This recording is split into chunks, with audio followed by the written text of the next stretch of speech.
Hey, tea sippers. I couldn't go to sleep. I'm up, so I'm doing a little research. Well, it's more than just a little. And I might as well bring y'all along with me if you're up. If not, y'all can check it out when you get up.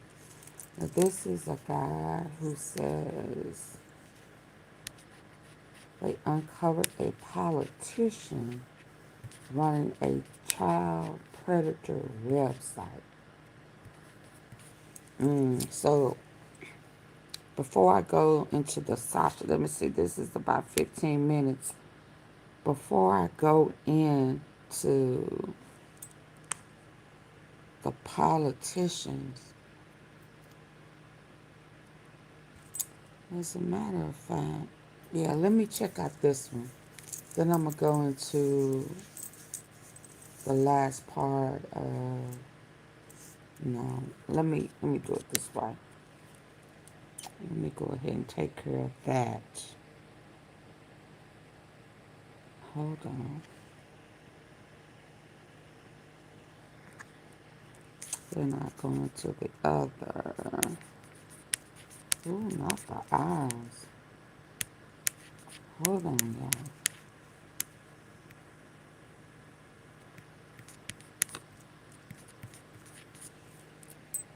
Yeah, let me get him up.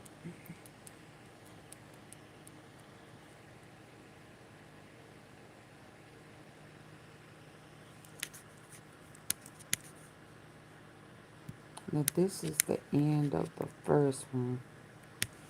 When you and I spoke by email, messenger, you said was from during about 1978 to 1986 is what you remembered, 9 to 13, but you're not sure it could have been as early as 6 or 7 years old. Right. I don't really start remembering what was going on until about 10 or 11, and I just know that it happened before that. I went back to that house.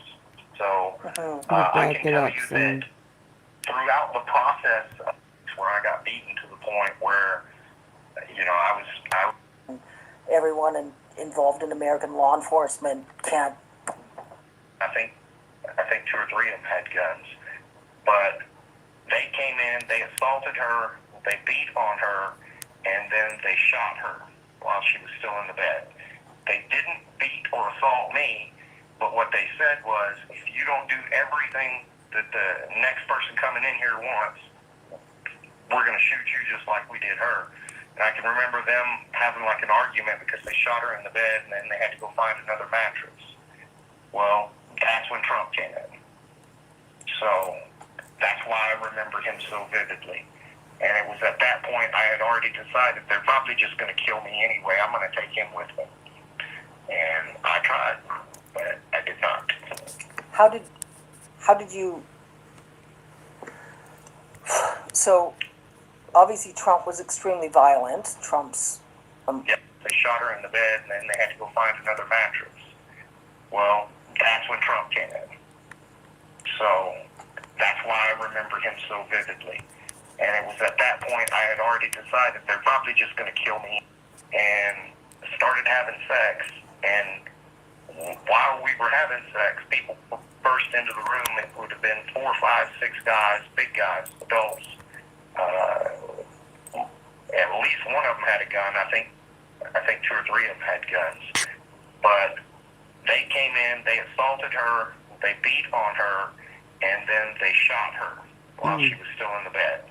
They didn't beat or assault me. I wonder how old was he at this time. If you don't do everything that the next person coming in here wants, we're going to shoot you just like we did her. And I can remember them having like an argument because they shot her in the bed and then they had to go find another mattress. Well, that's when Trump came in. So that's why I remember him so vividly. And it was at that point I had already decided they're probably just going to kill me anyway. I'm going to take him with me. And I tried, but I did not. How did you... So, obviously Trump was extremely violent. Trump's yes. a sadistic psychopath. when Trump assaulted you, so sexual assault and physical assault? Yes. So, And at one point, well, I kind of acquiesced to whatever sexual things that he wanted to do, but at some point, he wanted me to have sex with him, so he laid down on his stomach to take him with me. And I tried, but I did not. how did you, Please hit the like button coming in. so obviously Trump was extremely violent. Trump's Yes. a sadistic psychopath. When Trump assaulted you, so sexual assault and physical assault? Yes. So, And at one point, well, I kind of acquiesced to whatever sexual things that he wanted to do, but at some point, he wanted me to have sex with him, so he laid down on his stomach, and there. You know, that's kind of, that reminds me of Diddy as well.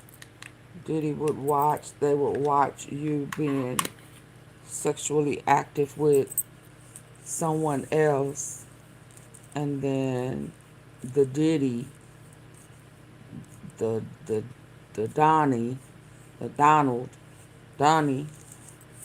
bust in and say you got to do everything he wants to do. You know that it's a remembrance of similar to that of Diddy. You know when Cassie was intimate with the one of those guys, and then he went in after, no bath, no nothing, just jump in right behind somebody else. Ugh, how nasty. Oh my God, these PDFers are just sick. There was a wooden tent stake that was in the room, and I had been eyeballing it as a weapon. And what I did. obviously Trump was extremely violent. Trump's Yes. a sadistic psychopath. When Trump assaulted you, so sexual assault and physical assault? Yes. And So, at one point, well, I kind of acquiesced to whatever sexual things that he wanted to do. Hey, But Brian. at some point, Hey, he friend. wanted me to have sex with him, so he laid down on his stomach, and Belly. there was a Ass up. tent stake that was in the room, and I had been eyeballing it as a weapon. And what I did was. Y'all, hold on. Let me make sure I have my disclaimer.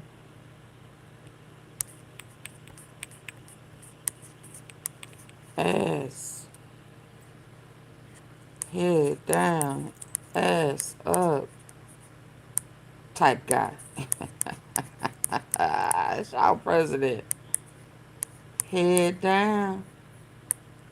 Ass up. Oh, cuz. Wow. Y'all, please come in hitting the like button.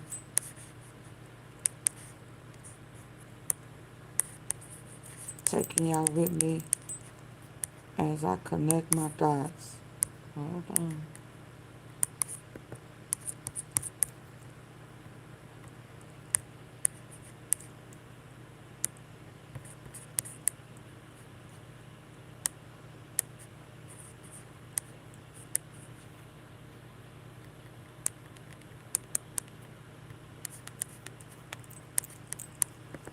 Make sure I'm straight.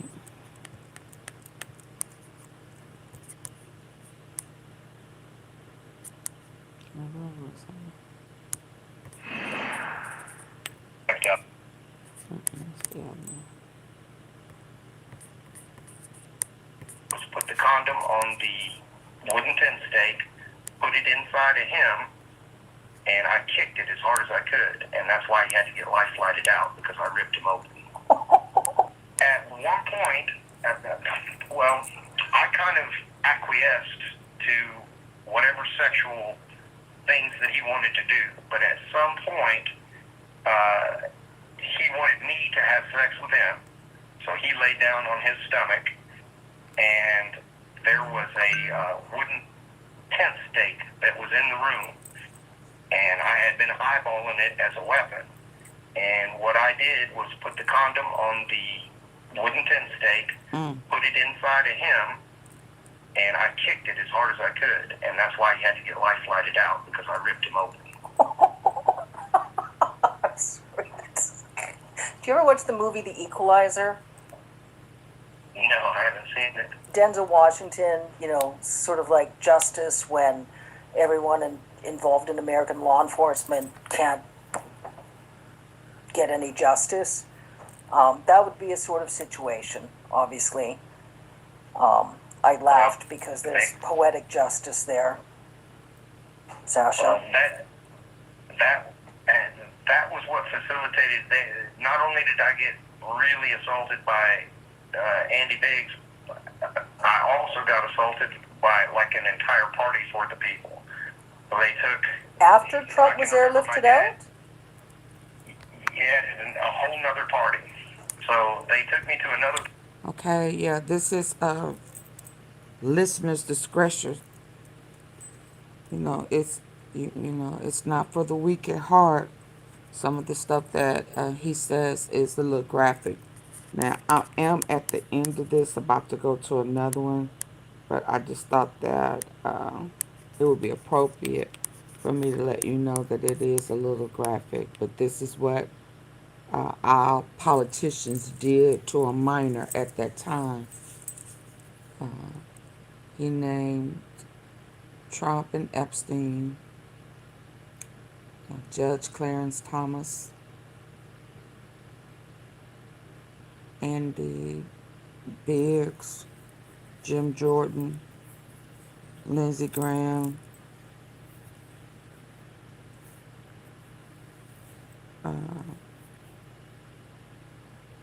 that's all I can remember so far.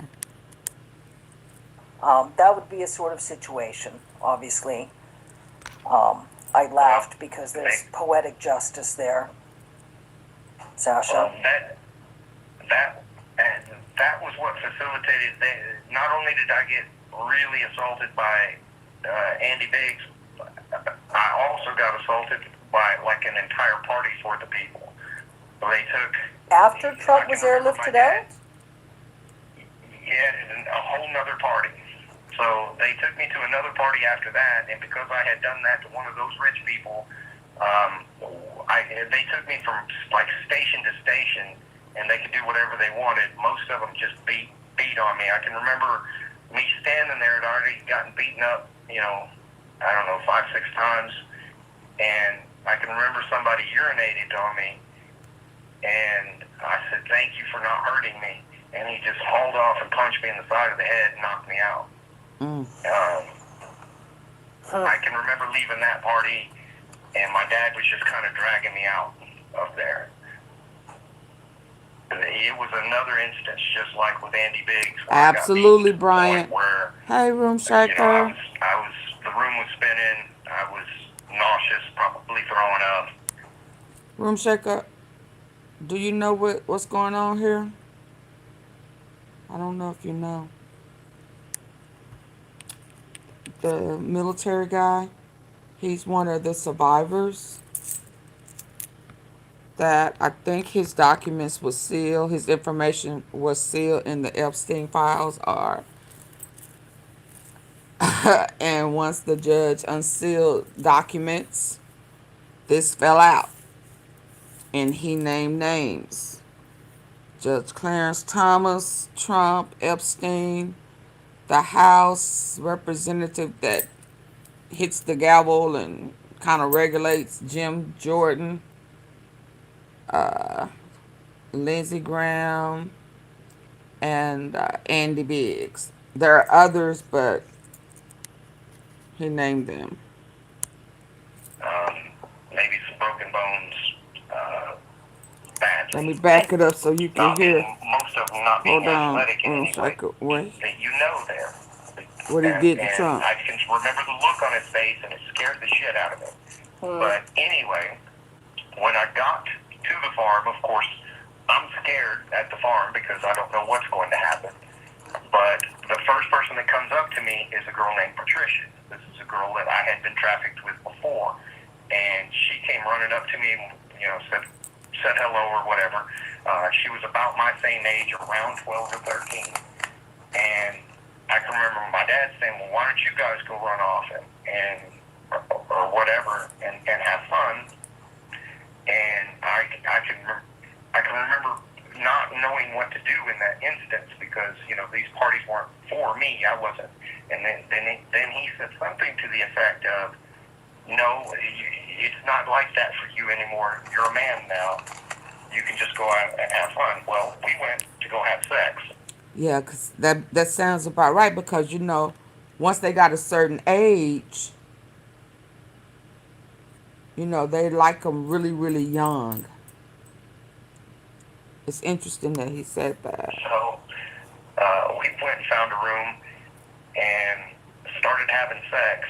And while we were having sex, people burst into the room. It would have been 4, 5, 6 guys, big guys, adults. At least one of them had a gun. I think 2 or 3 of them had guns. But they came in, they assaulted her, they beat on her, and then they shot her while she was still in the bed. They didn't beat or assault me, but what they said was, if you don't do everything that the next person coming in here wants, we're going to shoot you just like we did her. And I can remember them having like an argument because they shot her in the bed and then they had to go find another mattress. Well, that's when Trump came in. So that's why I remember him so vividly. And it was at that point I had already decided they're probably just going to kill me anyway. I'm going to take him with them. And I tried, but I did not. How did you... So, obviously Trump was extremely violent. Trump's Yes. a sadistic psychopath. When Trump assaulted you, so sexual assault and physical assault? Yes. So, And at one point, I kind of acquiesced to whatever sexual things that he wanted to do. But at some point, he wanted me to have sex with him.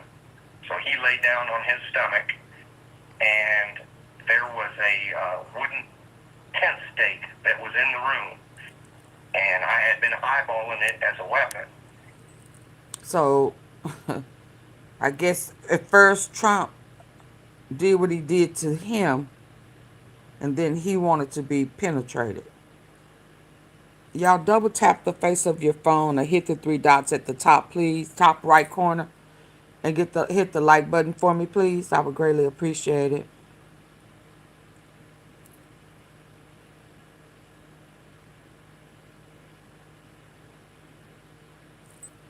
Double tap, hit the face of your phone twice, or hit the 3 dots at the top right corner.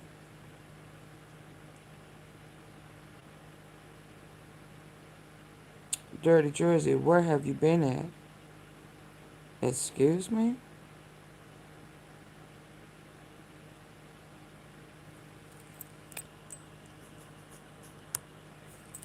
And what I did was put the condom on the wooden tent stake, put it inside of him, and I kicked it as hard as I could. And that's why he had to get life flighted out, because I ripped him open. sweet. Do you ever watch the movie The Equalizer? No, I haven't seen it. Denzel Washington, sort of like justice when everyone involved in American law enforcement can't get any justice. That would be a sort of situation, obviously. I laughed because there's poetic justice there. Sasha? Well, that was what facilitated.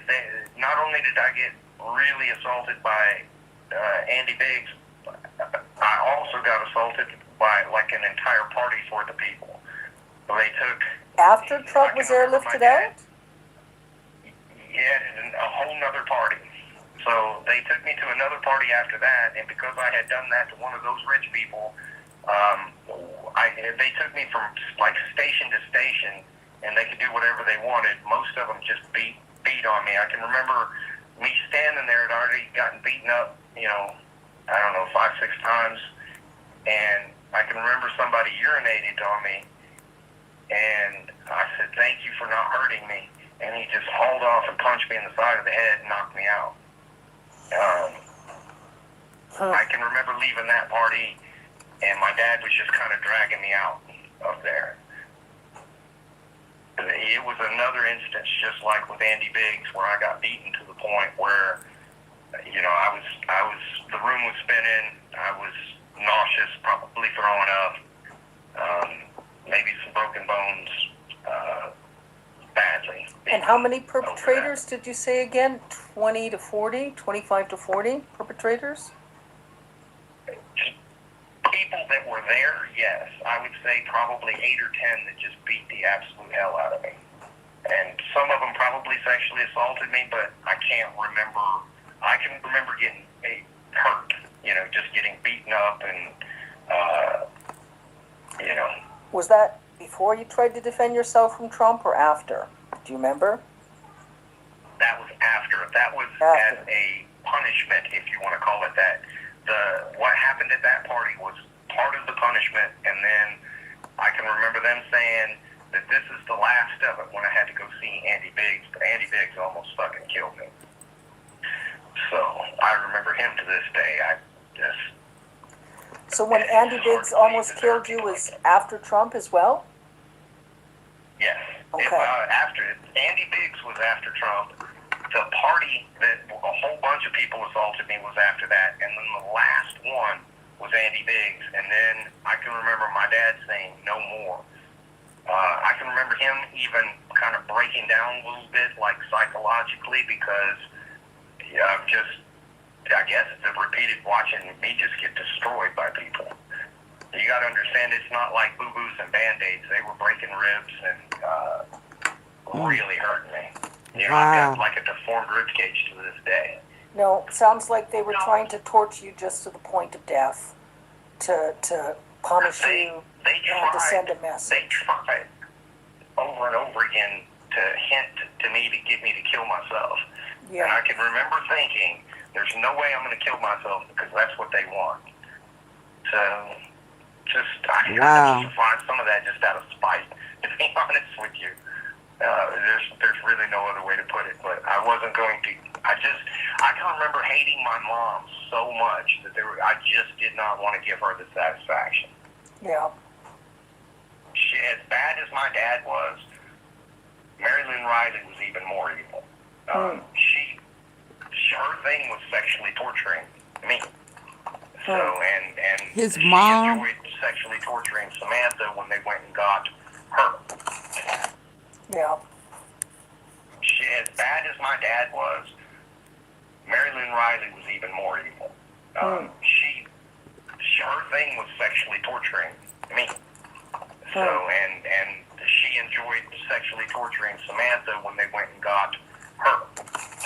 And Samantha was the runaway that Riley, Yes, the runaway that that she lived in a brothel, basically, a house where they had 4 or 5 underage girls that they had scooped up from wherever they got them from, and they would use those girls at these parties. Well, at one time, they sent me to go be a part of that brothel.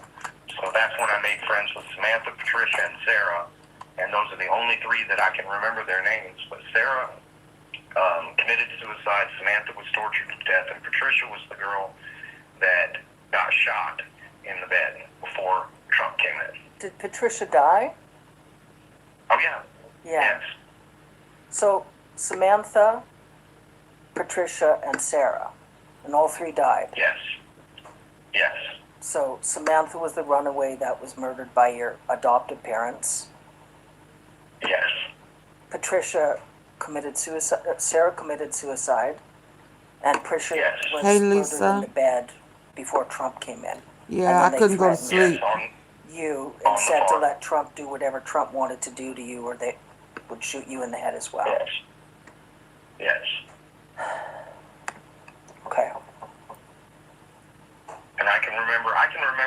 pointing the gun at me and saying, "We're going to kill you." And my dad protesting because he said, "If you shoot him, we're all going to go to jail." And he was really, I can remember him being distraught. Now he's a kind of a tough guy and, you know, all of that sort of stuff. So that's what stood out to me was he was really scared because he knew that if they just shot me, that's not something he could explain to anybody. And he had gotten into so much trouble with trying to get rid of me already with, there's the Chevy van incident, there's the pool incident, and then there's the stairs incident, and all of those generated a police report. In addition to that, we went down to Panama City, Florida, to the beach, either Panama City or Destin, and they took me to a riptide area. I didn't know it was a riptide area. There were no other people on the beach. You know, it was just us. But within like 100 yards, 150 yards, there's the regular beach where people were at. You know how they have the riptide zones. They don't want you out there, right, for obvious reasons. Well, they took me to one of these zones and had me, you know, say, "Hey, you know, come out here and play in the water and this and that." And for the first few minutes, it was just the three of us playing in water, and I'm just a kid, you know, beach is awesome. So, at any rate, they go back in, I'm out there playing, eventually that current gets me, and I don't know how to swim at this point in my life.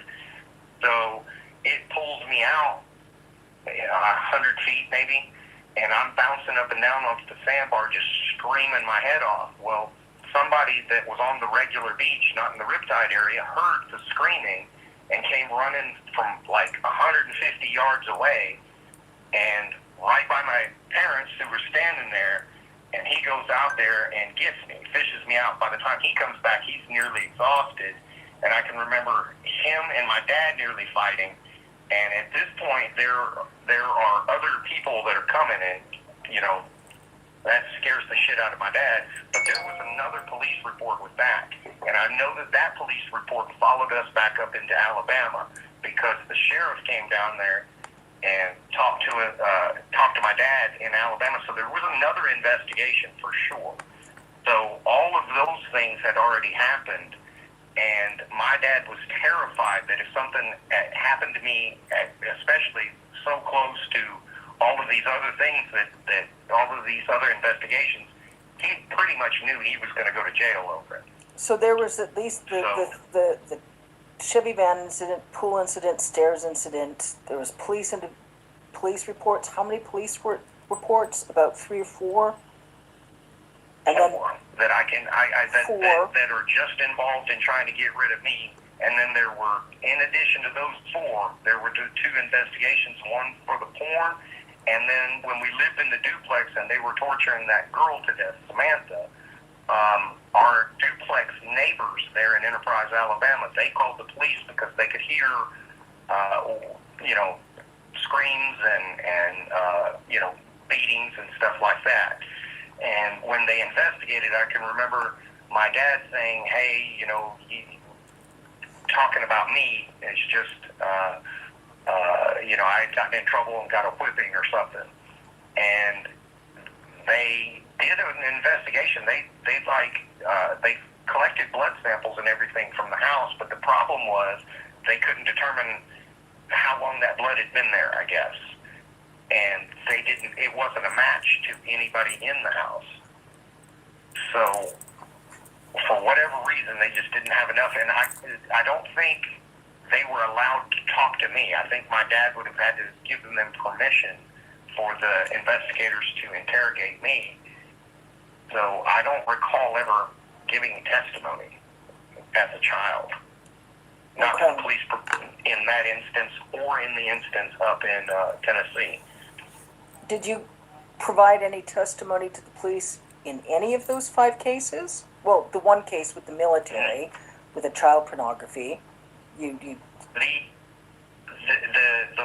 can remember the sheriff talking to me at the beach in Panama City, and I don't remember what all was said, but I can remember my dad tried to get out of there, and the guy that went and fished me out, my dad's a pretty big guy, and he can fight, but the guy that went and got me was like he was a tank. So it wasn't something that he wanted to really get into a fight about over there. And people started coming in, so my parents, I can remember them trying to hug me and stuff. Oh my God, thank God. And I can remember the guy that fished me out that said, "There's no goddamn way." I heard that from 150 yards away, and you're standing there watching him, and you didn't hear it, And, they tried to play it off like, well, we just thought he was playing, swimming and stuff like that. And I can remember the sheriff asking, "Do you know how to swim?" And I said, "No, sir." And then we're like, okay, Trying to get him to drown. fucking Lord. sucks. There's no way that this is legitimate. And I can remember the sheriff in Alabama talking to my dad saying, "There better not be anything that happens to him." He said, "Because I'm just going to go ahead and tell you, you're going to go to jail. I don't care." He said, "I'll make sure of it." So they had a sense, but they didn't know, they didn't have enough of what they thought of as evidence They to be didn't have able to do enough. That's anything. exactly right. And that was the case Yep. with Samantha as well? Yes. And See, your dad this wouldn't was let them unusual. talk to you? What's that? And your dad wouldn't let the police officers talk to you? So Right. That also Anytime that seems he could weird. block that, he did. Huh? it seems weird. I mean, I know in Canada is a bit different, like, in terms of,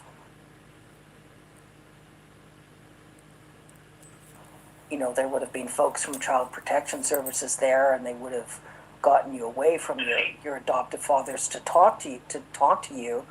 You wouldn't have gone through that sort of horror in Canada. I'm really sad At that one that point, occurred. at one point, CPS did take me. So I got into the foster care system, and ultimately, I'm just gonna. I was ungovernable, incorrigible, at that point in my life. If you said something to me, I didn't necessarily. I didn't care who you were. I wasn't necessarily going to do that, and I might just hit you. Because that was just my response to life at that point. So All that abuse. eventually, I made my way right back I to that pray house. Jesus will heal. So I can tell you that I agree with throughout the Taker. process of trying to work with me, Jane Goodall was one of the people that worked with me. So I know that she is still alive. I think she's still alive. I think she's 91 now. And she Yeah. And passed. she might recall having worked with me, because I would have been one of the strangest cases she ever had. Because at around that time frame, I had made the decision that I would no longer let anybody get within arm's reach of me, and if they did, I'd fight for my life. So, people had to stay away from me. I could talk. I mean, I wasn't like a feral animal, but I just would not allow people within my personal space anymore. And because of her work, with apes and everything, with gorillas, they kind of reached out to her to make contact with me to see if they could help me. Yeah. Just And did you angry.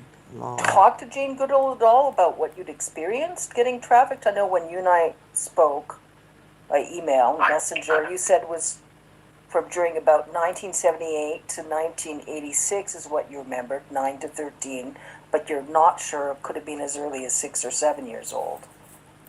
Right.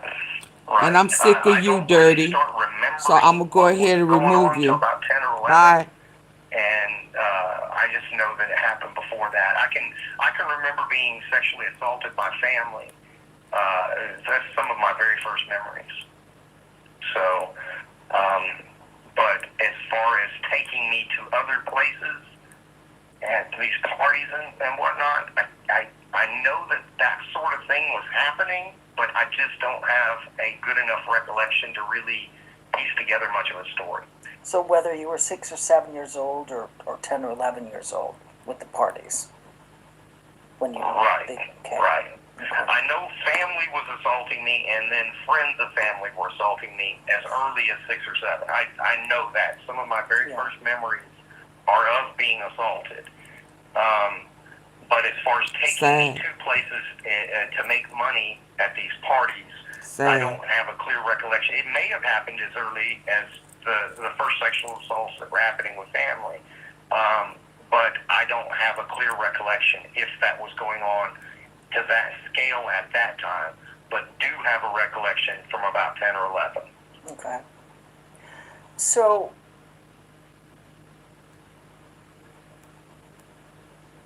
how much? I know it's No, it's okay.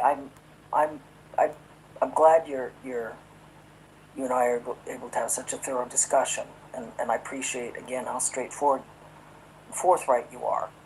You know, it's extremely important.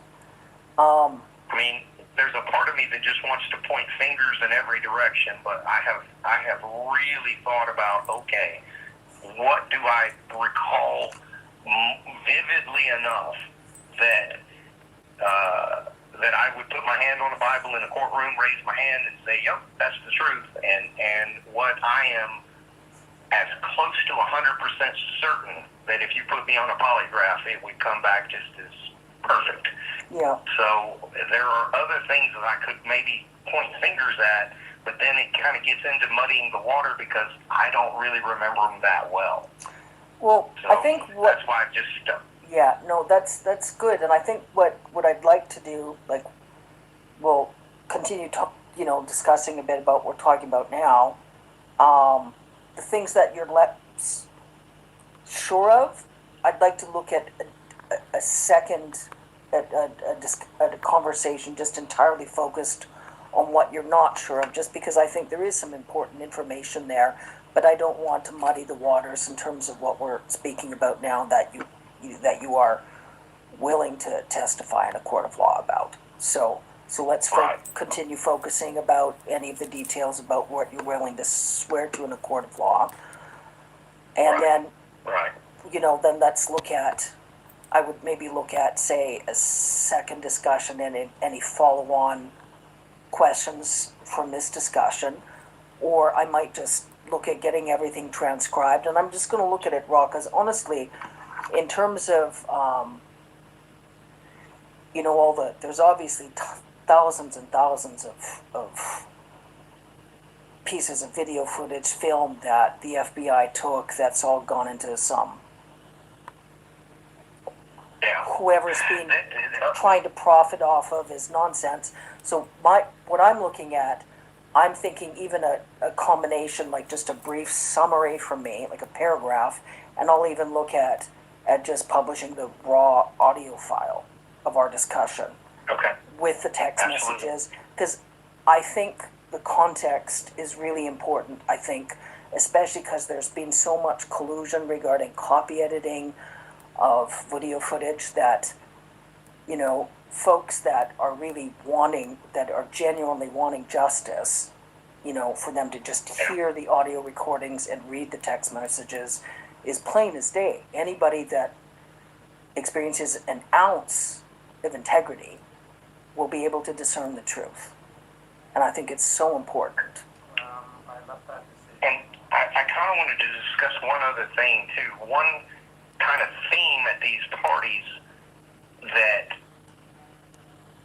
seemed to be very, very well thought out is they would have a larger party in the beginning, right? And in these larger parties, you might have, say, a couple of fights or some drug use or things that were kind of, let's say, mildly illegal. But the parties would go on for multiple days, and as the thing wound down to the smaller inner circle in the last day or last 2 days or whatever, that's when the really horrible shit happened. Mm-hmm. So some of the people that attended the party, possibly even people like Clarence Thomas or Lindsey Graham, may have been involved in lesser things, but then were also at the same time and place where these more horrible things that were kind of, let's say, mildly illegal. But the parties would go on for multiple days, and as the thing wound down to the smaller inner circle and the last day Hit or the last 3 2 dots at days the or top, whatever, please. that's when the really Con. horrible shit happened. So some of the people that attended the party, possibly even people like Clarence Thomas or Lindsey Graham, may have been involved in lesser things, but then were also at the same time and place where these more horrible things happened, but they didn't necessarily participate in those more horrible things. So that seemed to be an underlying theme of So some of the people that attended the party, possibly even people like Clarence Thomas or Lindsey Graham, may have been involved in lesser things, but then were also at the same time and place where these more horrible things happened, but they didn't necessarily participate in those more horrible things. So that seemed to be an underlying theme of, and this is just me speculating here as an adult, where they would try to get these affluent people in all of these positions of power and influence to come participate in these parties where all of these things were going on, so that, if Clarence Thomas, I'll just use him, if he was there at the party, well then surely nothing, that nefarious could be going on type of situations. Yeah. So He should have stopped it, but he thought out how those more horrible things. So that seemed to be an underlying theme of, and this is just me speculating here has as an a adult, judge there where and they not would try stop to it. get these affluent people in all of these positions of power and influence to come participate in these parties where all of these things were going on, so that, if Clarence Thomas, I'll just use him, if he was there at the party, well then surely nothing, that nefarious could be going on type of situations. Yeah. So it seemed to be very well thought out how they kind of did things, but as the party wound down, that's when people in my position would really begin to get scared, because that's when either we're going to get assaulted and maybe really busted up, or, even watching somebody die is really fucking horrible, Did you see anyone else die besides Samantha and Patricia? Yes. Yes. So I watched a grown man get beaten to death. He had done something that pissed off the people that were running it, and they killed him. I saw another girl, in addition to Patricia, when I was making the film with the girl that came in and shot her while we were having sex. That was some sort of snuff film. Yeah. And then in the brothel, there were 2 people that got killed. Sarah killed herself, and then a girl, I don't remember her name, she was shot and killed, and then another girl was also shot and killed. Okay. And all of I can these... remember No, go ahead. me and Samantha having to clean up. We didn't have to do anything with the body, but I can remember me and Samantha had to clean up the blood and everything from both Sarah's suicide, which was an assisted suicide. Samantha actually shot Sarah, but Sarah wanted her to do it. She just couldn't pull the trigger herself. So that's just, so Samantha did it. I was in the room when she did it. But it wasn't a murder. Samantha didn't murder her.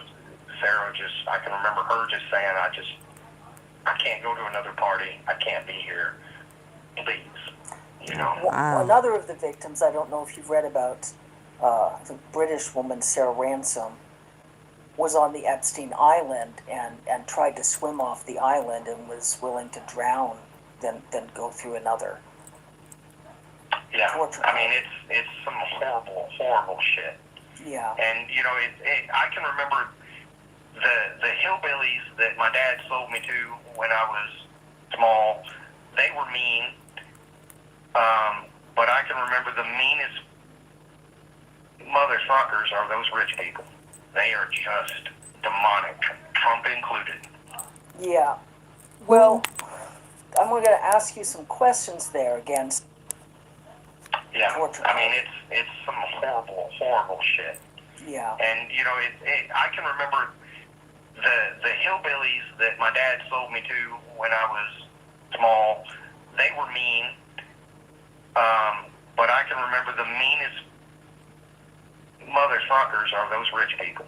They are just demonic, Trump included. Yeah. Well, I'm going to ask you some questions there again. So, with the rich folks that you were sold to, that was all associated with the Epstein Trump trafficking ring, and you said to me you thought Yes. Trump ran things with Epstein. Is that true? Oh yes, he was not just a client. He was one of the people that facilitated all that stuff. It was almost like, and this is just, but I can remember the meanest motherfuckers are those rich people. They are just demonic, Trump included. Yeah.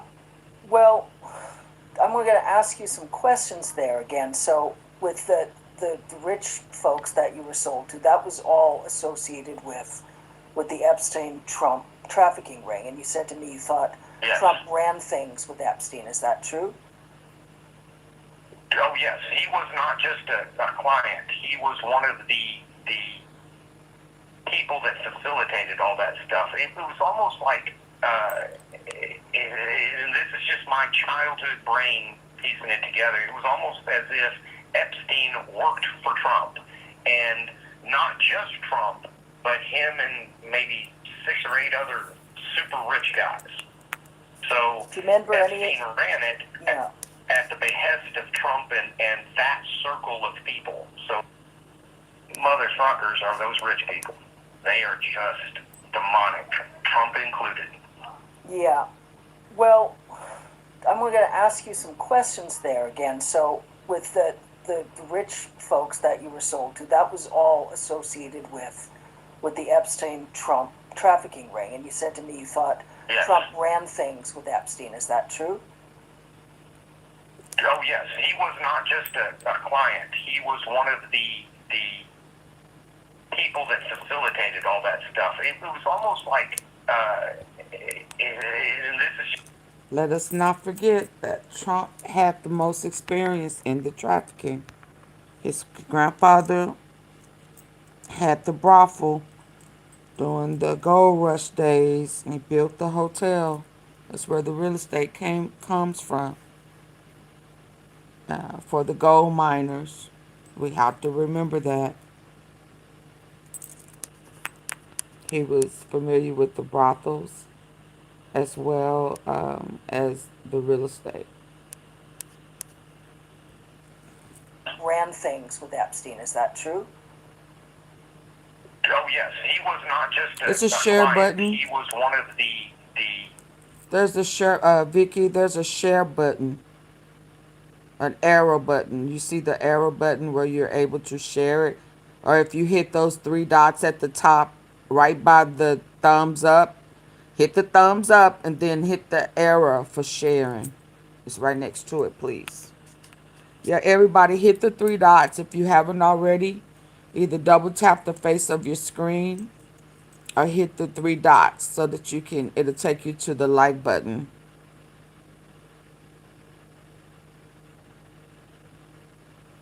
What do you mean to a different profile?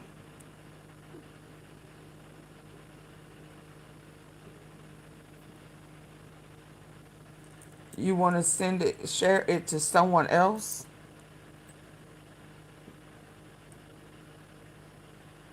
Oh well, no. You want to take my live and change under a different name?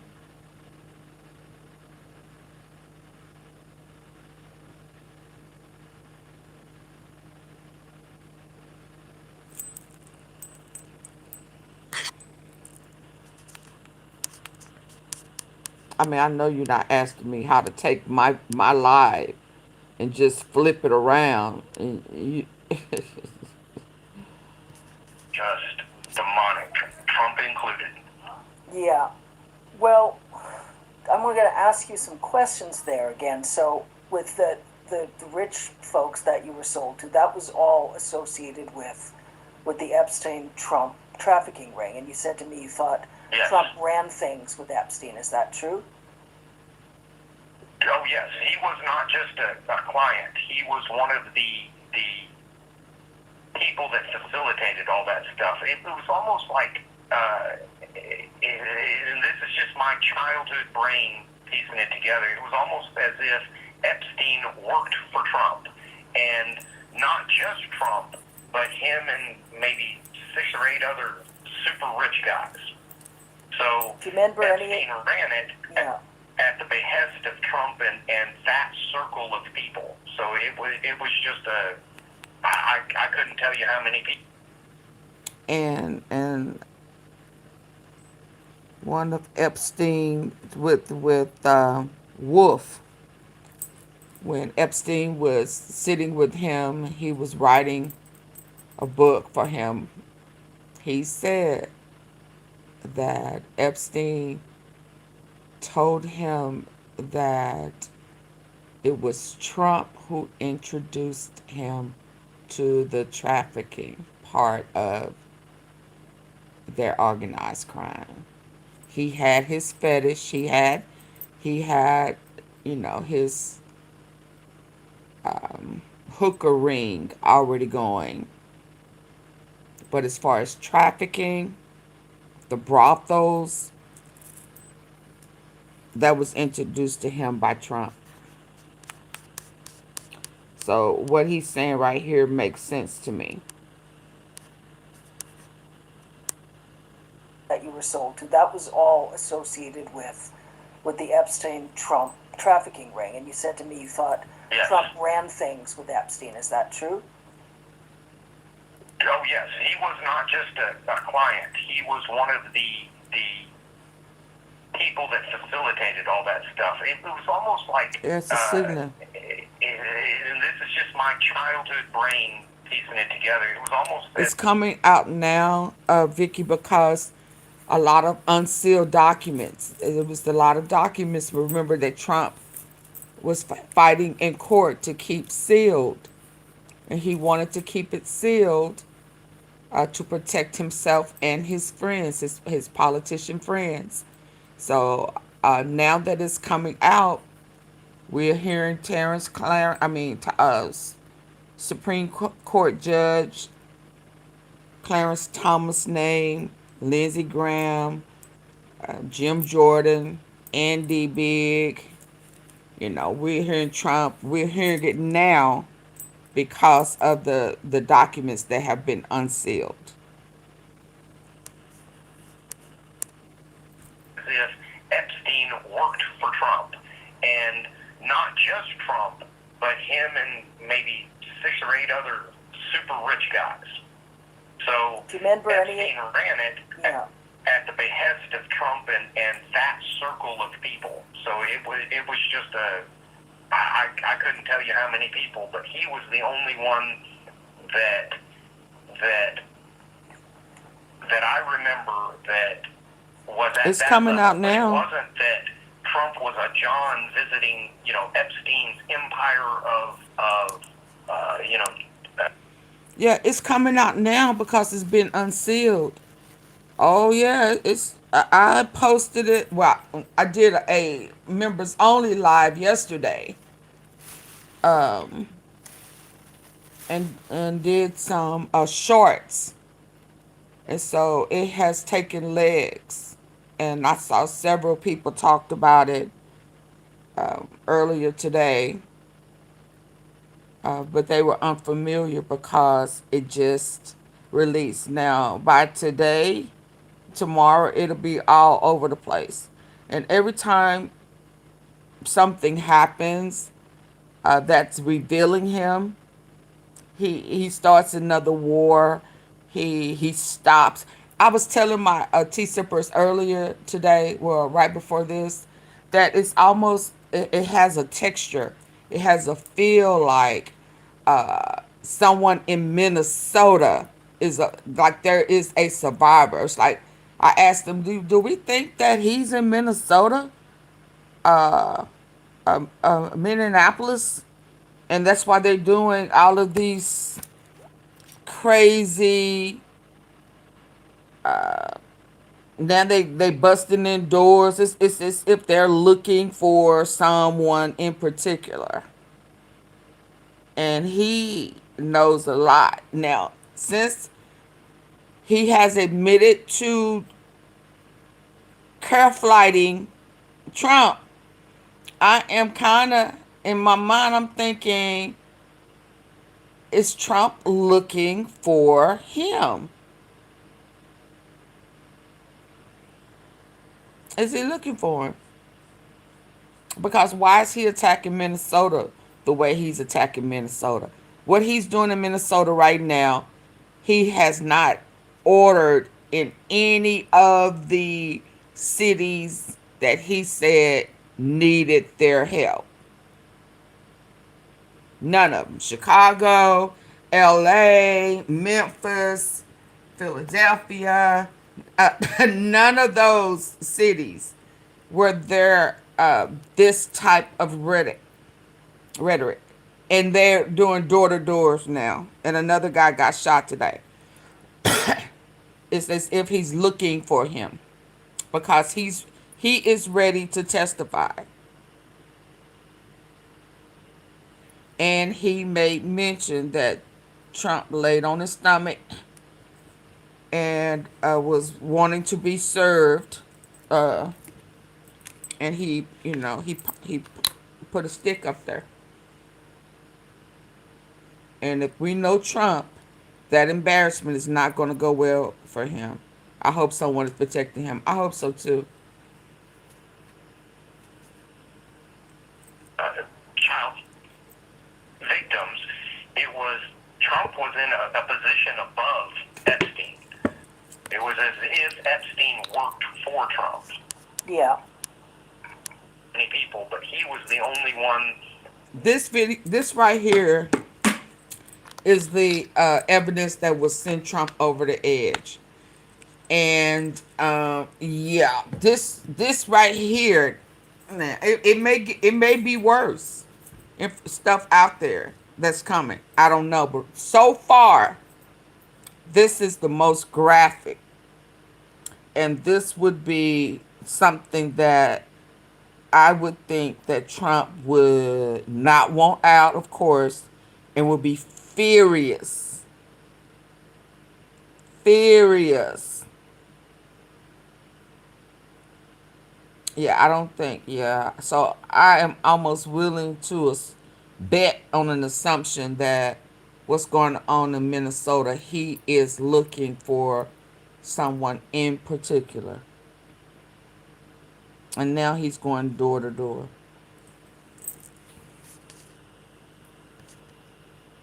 This is wild. This is horrible. Maybe 6 or 8 other super rich guys. So Do you remember Epstein any? ran it at the behest of Trump and that circle of people. So it was just I couldn't tell you how many people, but he was the only one that I remember that was at that level. But it wasn't that Trump was a John visiting, Epstein's empire of child victims. It was Trump was in a position above Epstein. It was as if Epstein worked for Trump. Yeah. And the rest of those ultra rich guys. Do you remember? It's like he ran that ring for Yeah. them. No, I understand. So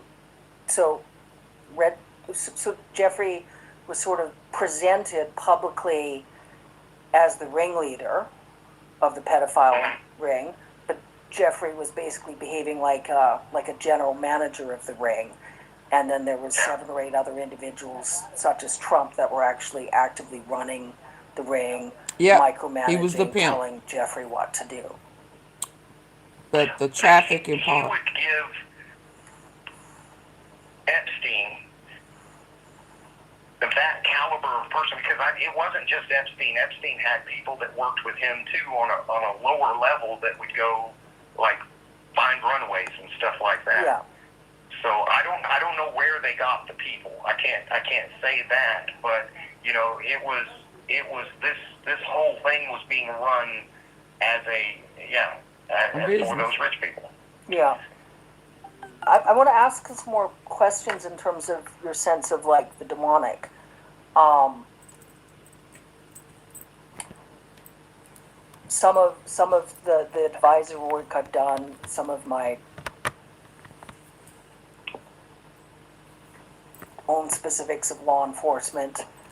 Um, I've come into contact. I've minimized any contact with. I'm familiar with a lot of really horrific horror stories that involve Satanists, occult practitioners, theistic Satanists. I've spoken to folks that were able to get out of the theistic Satanist cults. A lot of the torture techniques you describe are similar to theistic Satanist torture techniques. Sexual torture, Well, human trafficking, human cannibalism, and what I wanted, what's your sense in terms of these parties that what do you remember? Like, was there any overt? I know a lot of the attendees presented themselves as Christians, but their practices are full blown demonic, satanic. Do you have Christian the sense that Zionists. any of them were actually secretly practicing any sort of occult rituals, or were they just like Hold on, rich, y'all. fiendish, fake Christians that just didn't experience a conscience? I think Christian. it's the latter. Just rich, fake Christians. I can tell you one thing specifically that Trump did, Yeah. and that I remember vividly. He, I was exhausted. I couldn't fight back, and he sat on my chest and would choke me until I was unconscious. And each time that he did it, he'd say, "I'm going to kill you."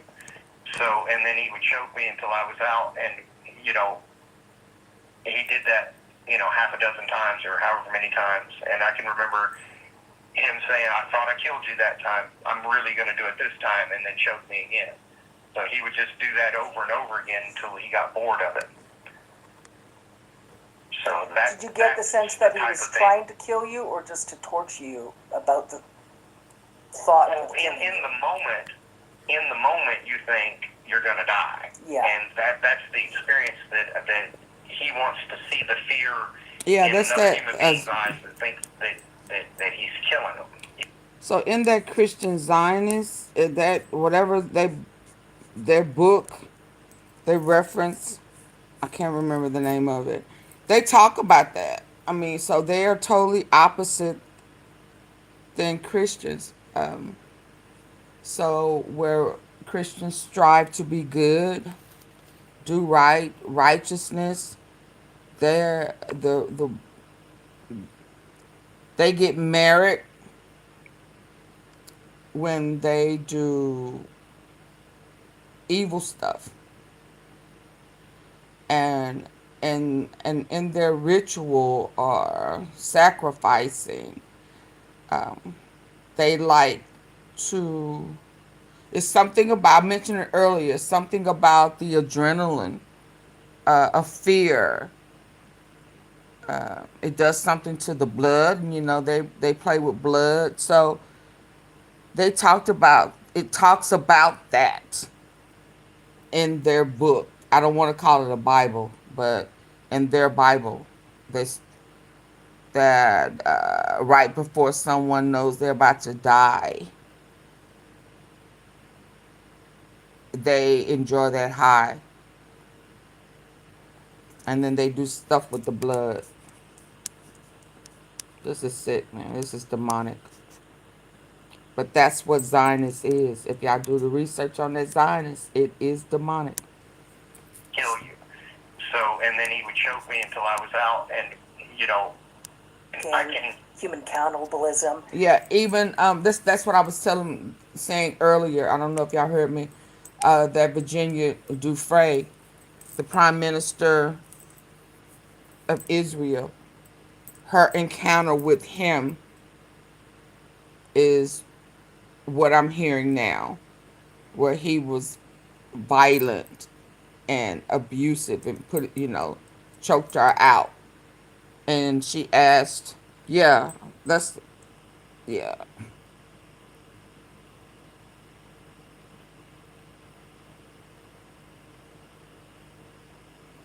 I don't know if you can use that word or not. So let me go ahead and remove it because I don't know.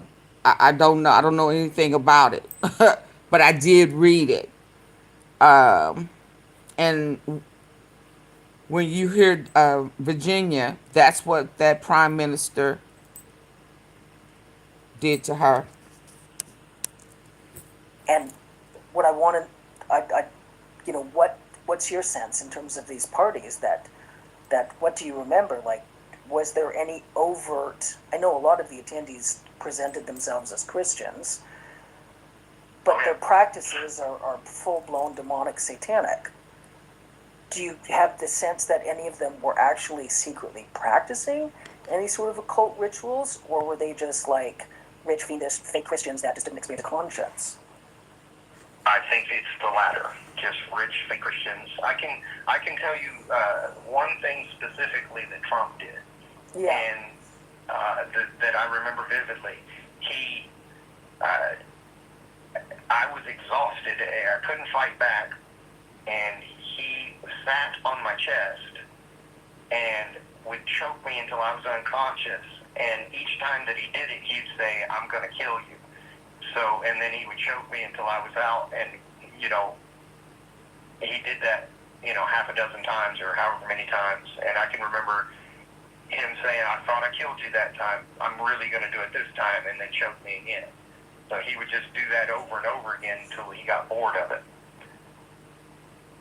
So that. Did you get the sense that he was trying to kill you, or just to torture you about the thought? Well, in the moment, you think you're going to die, and that's the experience that he wants to see the fear in another human being's eyes that thinks that he's killing them. But looking back, I just think he was just torturing me. I don't think. I think had he wanted to kill me, he could have. He could have just kept choking me until I was gone. Because I did get choked until I was unconscious. I don't know, as many as half a dozen times, maybe more. Yeah. So that's the type of thing that he would do, or worse. I believe, I wouldn't swear to this, but I believe that on that instance, my dad had told him, "Hey, you can't bust him up, you can't break stuff," because all his CPS bullshit. Yeah. So, and I want to say he was upset at the end of that too because of the bruising. They didn't break bones or anything, but obviously I had bruising around my neck and different bruises on my body, and that's something else too that I'm just remembering right now as I'm talking to you. At least one instance, the school nurse got CPS involved, I believe, in both Tennessee and Alabama because of the bruises that I showed up to school with. Yeah. And of course, my parents just said, "Hey, he's clumsy, he fell out of a treehouse," or whatever excuse they gave, but it was looked into, but obviously nothing materialized from it. Okay. So, let me see. Can I call you back in about 10 minutes? Sure, absolutely. Okay. I just want to make sure I've got the recording set. I want to get into a file folder and get some duplicates, and then I'll call you back, okay? Okay, sounds good. Talk to you in a minute. Bye-bye.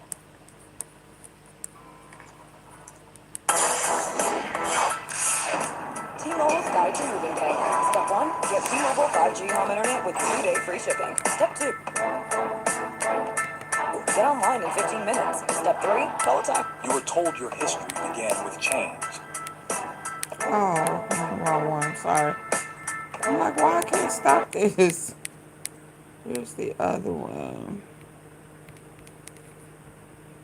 and causing that, that was just some sort of a special degree of just horrible person, you know?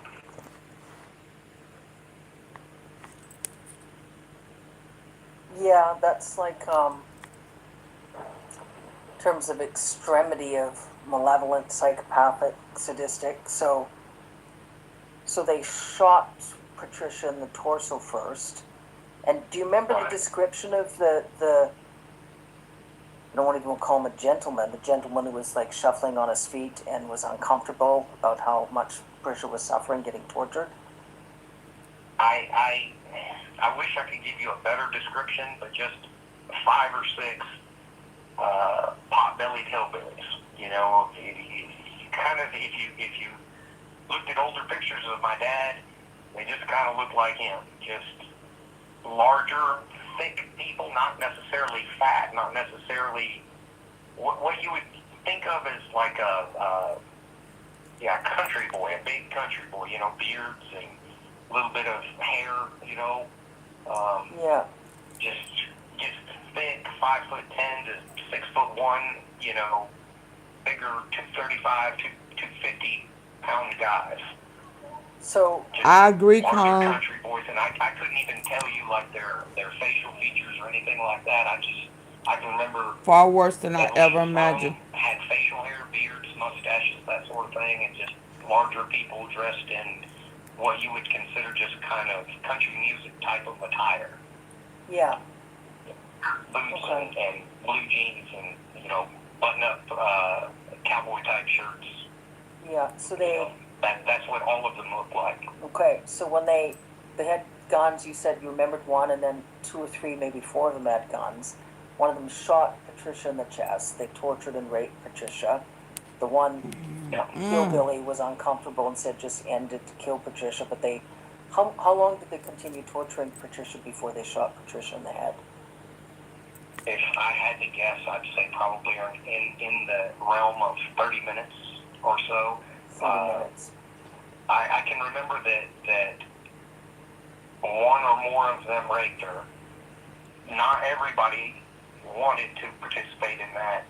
And then the one guy just seemed, of those people, only one person really seemed exceptionally uncomfortable about the whole thing and didn't want to be there. Yeah. Woo! And Patricia said Patricia wanted to die. That was what you remember Patricia saying to you, to kill Patricia, like, or that Patricia was just saying. They had beaten her like So badly. I don't know if all of them had beaten her, but one of them beat her, hit her really hard in like the ribs and things like that. She was having trouble breathing. And in my estimation, I think she already knew that they were going to kill her. And she just said, please just kill me. Something to that effect. Yeah. And I can remember looking at her and saying, baby, you're going to come be with me right now. And she looked at me and she smiled. And I said, I love you. And one of them shot her. Yeah. And she was having trouble. I said, just look at me, don't look at them. And the other guy, he was breaking down. That guy that I'm telling you was shuffling on his feet. He said, I mean, he got a little upset or agitated or something and said, just fucking end it or just shoot her in the fucking head, whatever he said, because he was not enjoying it, like the guy that was doing I guess you could just call it torture. Yeah. Wow. So after that, he shot her in the head, and then I can remember them arguing, well, why did you shoot her there? Because now we have to find another mattress, you know, you fucking idiot, or whatever he called him. Mm-hmm. And you know, the way that those people talk, he's like, you know, shut your mouth or we'll get rid of 2 bodies or something, you know. That may not have been the exact conversation, but that was the mood of it and kind of the information that was getting passed back, you know. And then they wrapped her up in a sheet, took her out, and then I think there was some discussion as to whether or not they could just put a sheet over the mattress, but there was blood on it, and they said no. So they rolled up the mattress or did whatever they did with the mattress, and then went and found another one, and that's how that went.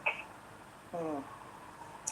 It wasn't a big bed. It wasn't like a queen size bed. The way I remembered it was just like a twin bed. And then Trump came in the room. Yes. Now, in terms of, you said you didn't remember if there was any cameras. There was Patricia getting killed filmed? Do you remember seeing any cameras at all? I do not remember seeing any cameras at that time. So if there was a way to record it, there wasn't any. We went into that room alone, not knowing that it was going to get it was a setup. Interrupted. Yeah. Right. And so there were no cameras or anything that we were, unless there was some sort of a mirror, two-way mirror, and something set up behind it. That's possible that it was being filmed without our knowledge, but no. As far as do I know if there was any way to record that, I don't think so. Do you remember whether there was any sort of? It would have been. I'm sorry, but go ahead. From a logic perspective, I don't think it would have been recorded because those 6 people were in that room too. So 5, 6, 4, however many it was, I think it was 5 or 6. They would have been in it wasn't a particularly big room. It wasn't like a main room. It was like a little guest room with an individual bed. So in my mind, I would doubt that was filmed because it would have had those people that murdered her in the frame too. Whereas when they shot that girl Amazing how in most that of second us instance have no idea in the film shoot, what goes on. the That is cameras were pointed to us yeah, you right, Vicky. in the bed, and then the person came in and shot her from, like, you couldn't see the person shooting from the person who fired the shot from the film. Was there? You just know she got shot. Yeah. So in the room, was there somewhere where there might have been a peephole? There could have been. I mean, that's possible. If somebody was just watching, Like maybe even Trump himself. Like, he wasn't there for any of that initial part. He just came in after. yeah, and you said your sense, what they had said, what they tried to convey to you is that they knew Trump was coming in the room after, like Trump had hired them to Yes. torture and kill One of them Patricia. pointed the gun at me and said, "There's going to be an old boy comes in here," and real Southern drawl. "There's going to be an old boy comes in here. You're going to do whatever he says, or I'm going to put a bullet in you too." And he called me something, little hillbilly fuck or whatever he called, and that was the one that had killed Patricia, and he was smiling. So he wasn't trying,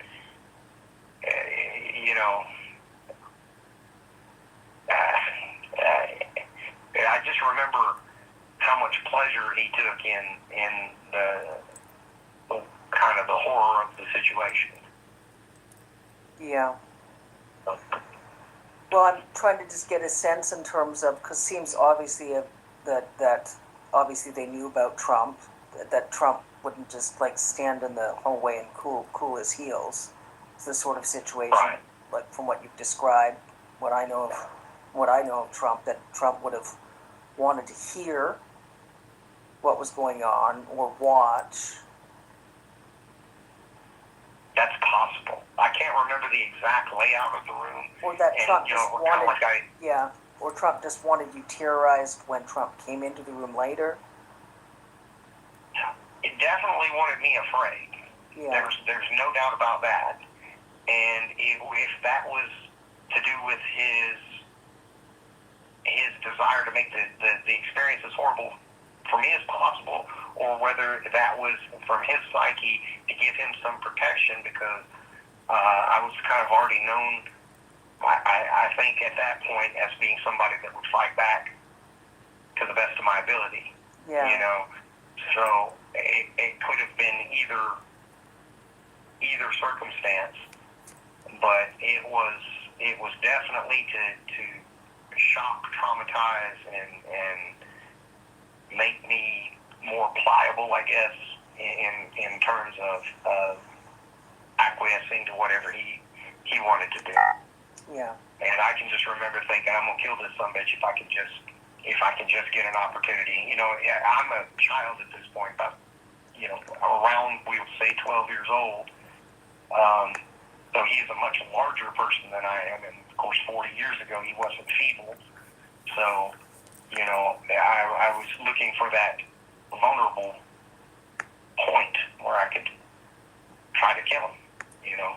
Well, that's understandable context. You know, there's a lot of, you know, policy, legislation, law per country where, you know, that's a situation, extreme circumstances when you're acting in self-defense. You have no idea at that point whether they might just come in and kill you right after. They'd said if you didn't do what they called Trump the old boy wanted, that they'd shoot you in the head as well. Yeah. Yeah, they never said his name, I can tell you that, but I recognized him, and then I didn't see him until a number of years later on Lifestyles of the Rich and Famous. I don't know if you remember that, with Robin Leach. Oh, yeah. But I saw Trump on one of those episodes, and I knew that was him. So at that time, I did not know that this is Donald Trump. It's just that later when I saw him on the Lifestyles of the Rich and Famous, and I said, well, I know that rich asshole. You know, because in my mind, even as a child, you know, they present on TV, you know, these rich people being, you know, something that you want to be. But from my experience, human beings on planet Earth. Yeah. Well, you know, there are folks that are financially wealthy that aren't as utterly horrifyingly malevolent. You sure? Right. You sure? My adult me knows that, But there are a lot. not. There's obviously a lot. You encountered the worst of the worst, without question. I am hopeful, though, that they have already made one connection, and if they do any more digging, all they're going to do is find more connections. Yeah. Because my dad has been involved in that sort of activity since at least 1980. You know, at least, and probably even a few years before that. Yeah. So we're talking 45 years, and those paths are going to cross. You know, I wonder how his dad got involved. Intersections between him and Epstein, which I know exist. Yeah. But he's also going to intersect with many. You know, I know that they're looking for specific intersections between him and Epstein, which I know exist. Yeah. But he's also going to intersect with many of in the frame too, whereas, which I know exist. Yeah. But so we're talking 45 years, and those paths are going to cross. You know, I know that they're looking for specific intersections between him and Epstein, which I know exist. Yeah. But he's also going to intersect with many other people that were involved in all of that stuff. Yeah. He was kind of just one of those, being a pilot and being a former guy that could handle himself and having his, I'm pretty sure, private investigator's license. And just thinking from my standpoint, what that gives you the right to do, like you said, to initiate investigations, look into databases, also carry a sidearm. Yeah. So all of those things together, it definitely paints definitely paints a picture. Yeah, so in terms of Ed Opperman, I would be careful. I wouldn't contact him. If Ed contacts you again, is the sort of situation where if you had any idea, like in terms of who was corrupt and who isn't corrupt, it'd be like more like, you know, in terms of investigations. I think what I have some contacts in terms of human rights lawyers and so on, and that might be where we find some more rights that could help even in terms of like prosecutors, whether the United States and the ICC and so on. There's one or two Americans that have been involved in civil rights, one involved in civil rights cases that I think might help, that might be able to help. Yeah. So, okay, day by day, once I'll get sort of a preliminary list during the next couple of days, and I'll get the audio files, I'll look at them, get them sorted, look at getting them uploaded onto a Proton drive, and just sort of simmer with things. We can sort of go through the list. I wanted to sort of go conversation by conversation in terms of folks I'm waiting for callbacks from, some that might have suggestions in terms of prosecutors here in Canada. And then I just want to make sure, in terms of careful contacts with, I don't want to waste time talking to Americans that, I don't want to waste time speaking to Americans that say they're going to behave helpful and that don't help. It's not right, you know. Right. So, and I want to be extremely careful in terms of Americans, just, you know, because of the circumstances. So, in your case, I think it would be a good idea, just prudent, just to have a go bag packed. You know, just. I always do. Oh, good. You know what I would love? If you would send me a text or something, just with what you generally have in your go bag, just as, because that's helpful for me to have a look at, just in terms of, you know, in earthquake preparedness and so on and stuff. I'd love to have a look at what you have. It's funny that you say that, because I was just recommending, because of all these floods, to some people that they pack one, and they were asking me the same thing. And I was just saying, hey, your birth certificate, your social security card, you know, your very important papers, your passport, anything that you cannot because reduplicate. the way he messing up For your Minnesota, life. And then, you know, like clothes and stuff like that aren't necessarily that important. You can leave with he clothes act on your like back he in and still Minnesota, be no, money, jewelry, desperately trying to find him. a firearm if you have one. Yeah. But that's kind of it. I don't have anything sentimental or anything like that. It's just the thing. As a matter of fact, it's on my bed right now. That's where I got my paperwork for my to relay First Sergeant Bayless's information. Okay. Yeah. But I would definitely. I'd probably love Canada anyway. You guys are friendly up there. Way more friendly than the. Yeah. A lot of folks that travel here, they're shocked by how, you know, most of the Canadians they come across are like super helpful and all that It good used to be stuff. that way here in America. Yeah. It used to be 40, 50 years ago. It was an entirely different experience here in America. And to be honest with you, from somebody that's been here almost my whole life, it's absolutely heartbreaking to see how it's just how we've been divided. Yeah. You know, how it's an us versus them, and if you're on the red team, you're bad, and if you're on the blue team, you're not a patriot, and all this bullshit. And a lot of it just seems performative anymore from both sides to a degree. But Yeah. one side is definitely, if you just look at the money, more corrupt, in my opinion. I could be wrong. Yeah. No, it's quite different. It's quite different indeed. So, okay. Well, let's, you know, radio silence with everyone else. Keep in touch with those Allen analysis folks, might be interesting.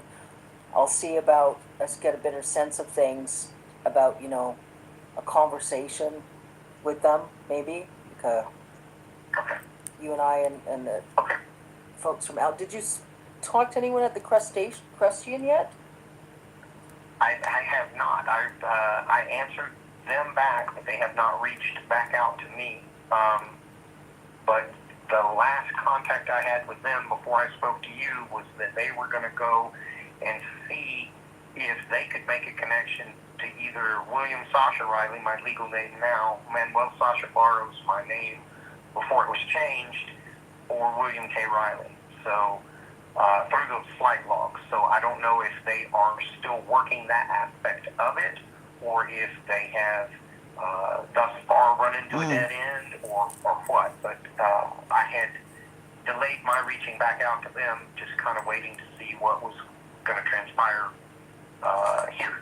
So that's where we are with them. So in my mind, I was just going to be polite, but not give too much information. If they did reach back out, because I certainly don't want to brush them off, especially if they're actively, pursuing leads and stuff like that. But I wasn't going to necessarily push forward and, or do another interview or anything like that. Not at this time, anyway. So that's kind of where we are with that one. But there were initially 4 that reached out. You were one of the 4. The other 2 we've spoken about in the Crustacean, they have not had further contact. So Okay. I think we shall see. Yeah, I think if they follow up, just again, I just have a really strong sense that it should really be radio silence. Okay. I'd really like to see, in terms of speaking to some ethical prosecutors, or It sounds good. I definitely appreciate all the follow-ups thus far, and I'm kind of, like I said, I'm a little nervous and anxious, but as long as this can get peeled back a little bit, I feel like we're going to open the whole can of worms. Yeah. Good, bad, or indifferent. It's like somebody said, well, what if it, and this is just online, so the sentiment from most of the people is if this is just going to decimate the entire government, well, then the entire government needs to be decimated. If the bulk of our institutions have been serving to use us as slaves and keep it quiet, then, we need to purge that system, So, Yeah. there are definitely some influential people, though, that's going to expose that aren't going to be too terribly happy about it. But I don't know. Yeah. Well, those perpetrators don't have any say in the matter, so. Right. Exactly. Yeah. Well, all right. Well, I appreciate everything. I will be waiting to kind of hear something else, and we'll take it from there. Sounds good. Enjoy the rest of the day, and I'll look forward. Okay, let me hear this before I go to. I have no idea why I'm not sleepy. But hit the like button for me, please. Where is it at?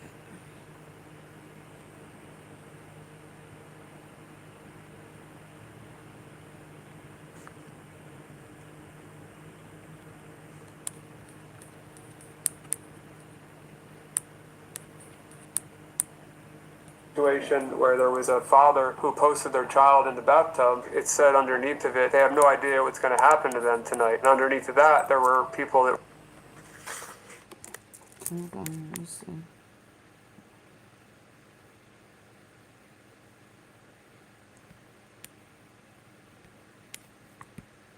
where there was was a father who posted their child in the bathtub. It said underneath of it, they have no idea what's going to happen to them tonight. And underneath of that, there were people that were part of this website who were saying what they were going to do to this child. I instantly went to the exploited children tip line. Then I reached out to a bunch of news stations, talked to a ton of reporters, and all of them were super excited to talk to me. What news stations? Sun Sentinel, Daily Mail, Business Insider, Fox, some influencers, Ronan Farrow, Candace Owens, they both didn't read my messages. Once it got back from legal, they weren't allowed to report on it. Because the owner of the website happened to be a Democratic politician. His name is Nathan Larson. Completely ignored. Completely ignored in a quote from Nathan Larson. I'm going to read it. It's not enough to just let her know what you love her for the most. Like with girls, believe that fathers to make those decisions. This is disgusting. He gets arrested 6 months later with a 12-year-old at a layover at an airport. The guy with the daughter in the bathtub. Yeah.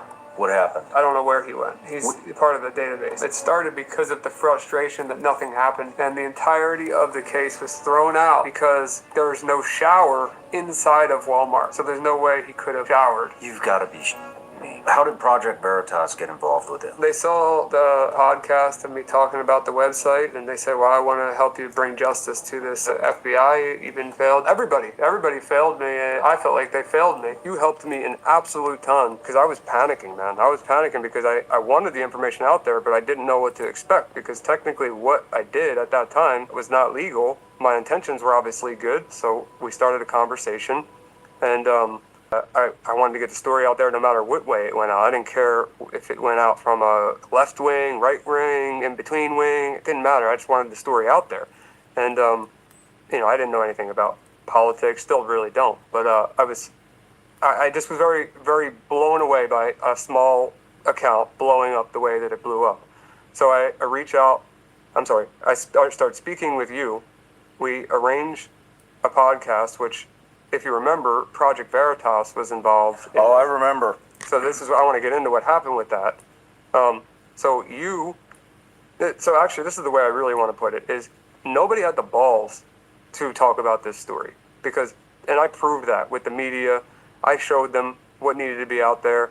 It was black and white how bad this website was, and I had evidence that you could not refute of all of the people involved. And they just ignored me. And you saw that 1 minute clip and said, you know what? I'm going to risk my whole channel. I'm going to risk everything just because I want to get this kid that I don't even know, meaning me, I want to get this kid's message out there. And you have no idea how much I appreciate that and how many kids that's actually helped. Not just from me, from you, man. Like without you, without obviously all the things that led up to you, none of that would have happened, And I am beyond grateful for that. And it's opened up so many doors, which I'll obviously get into in this episode, but beyond blessed, super grateful for it. And, one thing that's frustrating is, and I have a good and bad thing to say about Project Veritas and why I wanted to tie them into this story, is Project Veritas is the first journalist group to reach out to me that I was willing to, because they said, we'll come in, we'll fly overnight, we'll be there the next day. So they were in New York, I was in Florida, and they said, we'll come out and check out the database and we will investigate it. So of course I was like, yeah, come out, let's do it. Anybody who wants to run this story, let's go. This is right about the time James O'Keefe left or was fired, whatever happened there. That doesn't matter to me, to be honest with you. They fly out to Florida, I hand them the data, and all of their journalists, all their reporters, the ones that I worked with directly, were passionate and wanted to work on this project, and they spent days / weeks / months of their life on this project. So I can't say a single negative thing about the team that I worked with there. They were all great, and they cared a ton about this case. What happened is, James's replacement, her name is Hannah Giles, she came in as the interim CEO while they were trying to figure out what was going on. And at that point, if you remember, there were 7,000 people in that database from the original database. And Project Veritas, the goal was to go out to confront these people face-to-face with hidden cameras and ask them about their participation on the website. So, that meaning, not just you were on the site, but here's the forum posts that you made, here's the private messages that you had with other users, expose these people. So they exposed a couple of them, they put it out publicly, and we identified 500 of the 7,000 without a shadow of a doubt. 500 of the 7,000 were identified at the time. but I digress. Let's move on. I want to transition, not sexually, but to a new topic. I always wanted to use that one, man. I'm sorry. I'm glad I could be the vehicle for you to.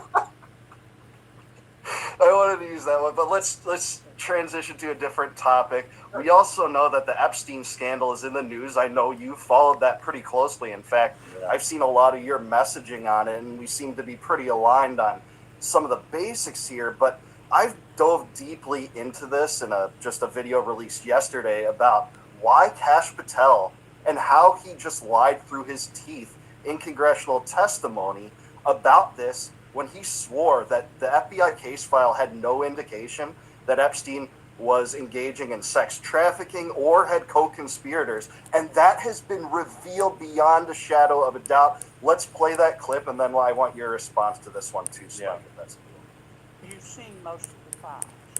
Oh, yeah, no. Who, if anyone, did Epstein traffic these young women to? I don't have to hear that live. This one. Freaking off.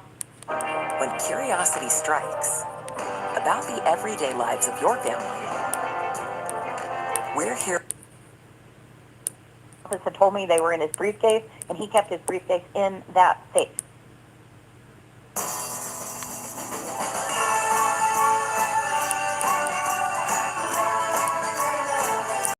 When I asked why they recorded everything all the time, I said, is Wexner really paranoid? Epstein said, yeah, that's one way of saying it. He keeps everything. He records it all. When I asked why they recorded everything all the time, I said, is Wexner really paranoid? Epstein said, yeah, that's one way of saying it. When I asked why they recorded everything all the time, I said, is Wexner really paranoid? Epstein said, yeah, that's one way of saying it. He keeps everything. He records it all. He said, I record everything, and I keep it for Wexner in the safe. So, first house I go to has pinhole cameras. Jeffrey's showing me. He's really proud of them. Second house I go to has pinhole cameras. He says, Wexner gave me this house for $1. Wexner gave me this for $1. Then I go to the apartment. Okay, so the way I found out that they had pinhole cameras in the Victoria's Secret dressing room. Hidden cameras, secret tunnels, and a network built on blackmail, powerful people have spent decades keeping their crimes out of sight. Maria Farmer saw firsthand how surveillance was weaponized, not just to silence victims, but to control the powerful themselves. With every report to the authorities ignored or buried, a system took shape. Evidence was dismissed, whistleblowers were threatened, and the institutions meant to protect the public instead protected the abusers. This is the reality they never wanted you to see. One of the things that made me think it was all the passports. So, you know, they say that they only found, I know for a fact Epstein had an Israeli passport because he showed me, okay? Yeah. But Epstein, and I'll tell you about the Wexner, like why I think he's mafia, but I just want to say too why I thought it was really sketchy that they had, like, how 𝐒𝐚𝐬𝐜𝐴𝐚 had all those passports, and then it made me really mad that when the FBI raided the safe, I know what was in that safe. And it's not a regular safe, it's a whole room, just so you know. So when people say a safe, they think, oh, it's the safe. It's Wexner had one too. It's a whole room you walk in.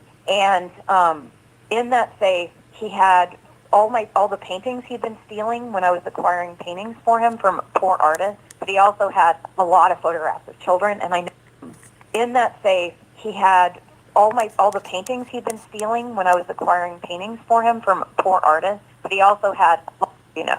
So when people say a safe, they think, oh, it's the safe. It's Wexner had one too. It's a whole room you walk in. And in that safe, he had all the paintings he'd been stealing when I was acquiring paintings for him from poor artists. But he also had a lot of photographs of children, and I know for a fact pictures of my sisters are in there because one of the people from his freaking office had told me they were in his briefcase, and he kept his briefcase in that safe.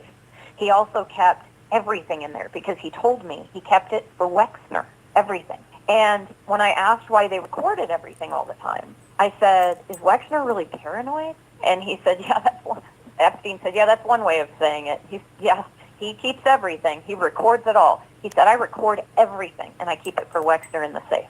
So the first house I go to has pinhole cameras. Jeffrey's showing me. He's really proud of them.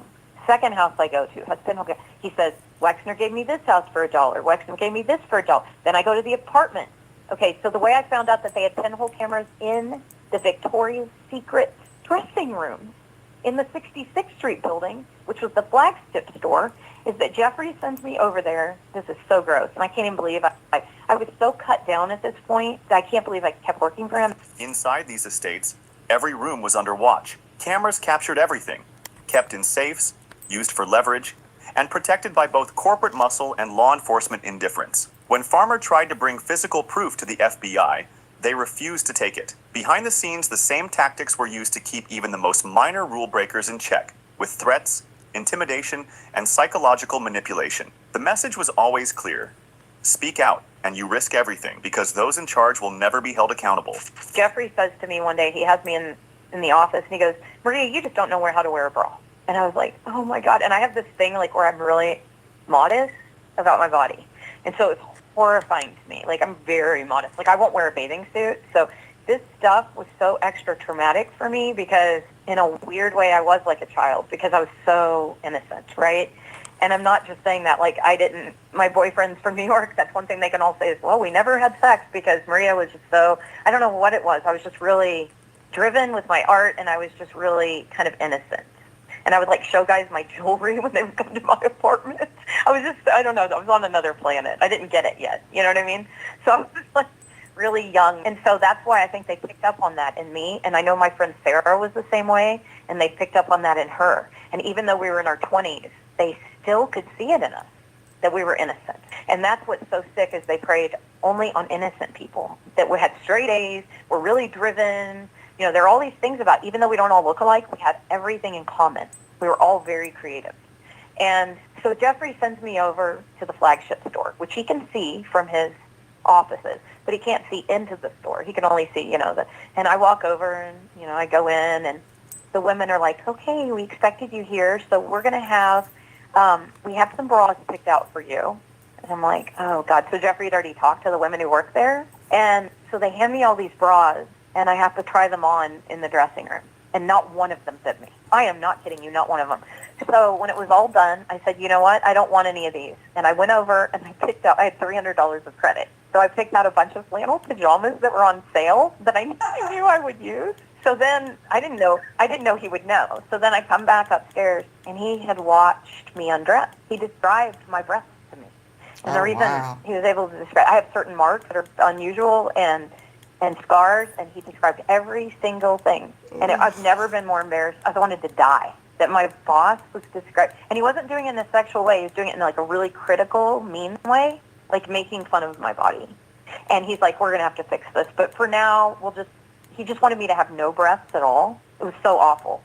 And I'm like, okay, I have breasts. Like, I can't control it, Anyway, it was awful. And he's like, you're going to go back there and you're going to get bras that fit you, and you're going to do it right now. And I kept the pajamas, I didn't care, but I did. I went back and I got these horrible bras that I never wore because they would like ride up in the back and they were itchy, and I never wore any of that. And then the next day he takes me out and he's like, your clothes are totally inappropriate. And he makes me try on clothes. And I remember I wouldn't get any because they were so cheesy. So I asked if we could go to Banana Republic and the Gap, which I didn't know Wexner didn't own. But those are the only stores I liked at the time. And so he took me there and bought me like $1,000 worth of clothes. He did this with everybody all the time. Like, it was just like, I need to go shopping. And he would call the women and have them go shop with him. But the horrifying part is, before the next day, he says, he describes the boobs to me. And I realized at that moment, those women couldn't see me in there. There were cameras in there that fed to his offices. Now, just to fast forward, when I was in Wexner's house, there were cameras there were pinhole cameras throughout that thing. And Jeffrey, again, is like, oh, look at all the pinhole cameras. And 𝐒𝐬𝐬𝐜 says, you need to be careful. We can see everything. So I kind of ignored it, and I would go and paint in areas where I didn't think there were pinhole cameras. And then one was the garage. I actually later took over the pool house, which Randy Bowie came threaten me, but I didn't care because there were no pinhole cameras in there, and I could work without being watched. But when I would go to the restroom or take a shower or anything, 𝐒𝐬𝐬𝐜 would call me, and from the speaker, and this is in New York, sometimes in London, in different places, she would say, get out of the loo, get off the toilet. You have to come, she would start screaming at me. And I was on the toilet. And I'm like, what's happening? So then later Jeffrey's like, oh yeah, everything's being fed to Abigail. And so one day, we're sitting there. I mean, my friend is there. Okay, so Jeffrey and Ghislaine flew this woman out 3 or 4 times to see me because I was dying of loneliness, right? I mean, I was in isolation, quarantined for 3 months before anyone had heard the word. And I'm there by myself, and I'm like, this is bad. I had a boyfriend in New York, and I just wanted to be there. And so they flew this girl out that was really annoying, that she would hang out with me. This isn't Claire. This is another girl. And she would hang out with me. And so one day I said, I'll dye your hair. I was going to put some henna in her hair. And I spilled a spot. Okay, this thing is called the Rotunda where I lived. And in it, in the center, is a big circular hallway that's like a library, but it's all fake, like fake books, fake everything. It's so cheesy. But I spilled on the tacky, thick carpet a spot, just the tiniest spot of henna as I was walking in the bathroom. So I pulled a garbage can over it. And I got a call from Ghislaine an hour later, scathing, like screaming like you've never heard, that Abigail is going to have me thrown out of there because there's henna on the carpet. How in the hell did they know? They're watching everything. They literally watched my every move, Whitney. Who does that? My point is, who has cameras everywhere? Sharpshooters, Dobermans, mafia. That's why I said mafia. I'm like, I don't know anyone who lives like this. I did have a friend whose grandfather was mafia in New York, and they were the big, big family. And I went to their house one time, and they acted just like this. I went to their house out in the Hamptons, and I had a friend with me. I had 2 friends with me, one's black and one's Jewish, and they wouldn't let them in to the estate, and they let me come in. And I was like crying because my friends had to stay there, and I was like, I want to go home. And the only other time I felt like this was when I went to a mafia house. These secrets were never supposed to come out. The people at the top used every tool, surveillance, blackmail, intimidation, and systemic cover-ups, to keep their control. But courage and truth can break through even the most fortified walls. As more survivors and investigators connect the dots, the story they tried to erase refuses to stay hidden. If history teaches anything, it's that questioning authority and exposing what they'd rather keep in the dark is the first step toward real justice.